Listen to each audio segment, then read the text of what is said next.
শুরুতে নাহিদ শরীফুলদের পেস দাপট আর ব্যাটিংয়ে নেমে শান্ত তামিমদের মুন্সিয়ানায় নিউজিল্যান্ডকে হেসে খেলেই হারালো বাংলাদেশ। সিরিজে সমতায় ফিরে স্বস্তি বইছে এখন টাইগার শিবিরে।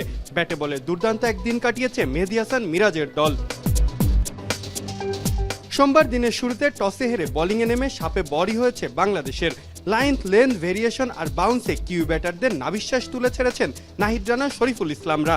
শরীফুলের আটোশাটো বোলিং আর নাহিদের গতিতে শুরুতেই দিশেহারা নিউজিল্যান্ডের ব্যাটিং লাইন আপ আর পাত্তাই পায়নি ব্যাটিং ফ্রেন্ডলি উইকেটেও। প্রথম 10 ওভারে 2 উইকেট হারিয়ে 28 রান তোলা নিউজিল্যান্ডের হাল ধরেন নিক কেলি। তবে নিয়মিত বিরতিতে উইকেট হারানো কিউইদের খাদের কিনারা থেকে টেনে তুলতে পারেননি তিনি।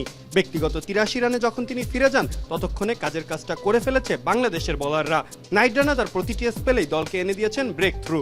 নিজের মাত্র 10ম ওয়ানডে ম্যাচেই তুলে নিয়েছেন ক্যারিয়ারের দ্বিতীয় ফাইফার।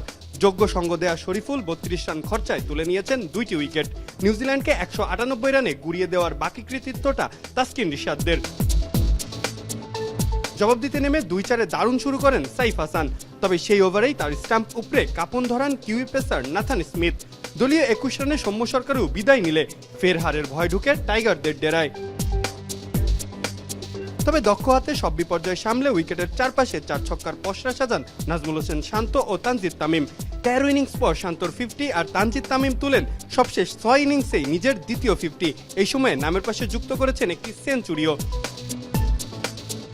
বাকি পথটা মেহেদী হাসান মিরাজকে নিয়ে সহজেই উঠতে যান তাওহিদ হৃদয়, যার ফলে 87 বল হাতে রেখেই বিশাল জয় নিয়ে সিরিজের সমতায় ফিরেছে বাংলাদেশ। টানা 4 ওয়ানডে সিরিজ হারের পর টাইগারদের পারফরমেন্স নিয়ে যে শঙ্কা তৈরি হয়েছিল তা দূর করে এখন টানা 3 সিরিজ জয়ের মিশনে বন্দরনগরী চট্টগ্রামের পথে উড়াল দেবে টিম বাংলাদেশ। মাহফুজা আহমেদ, এখন, ঢাকা।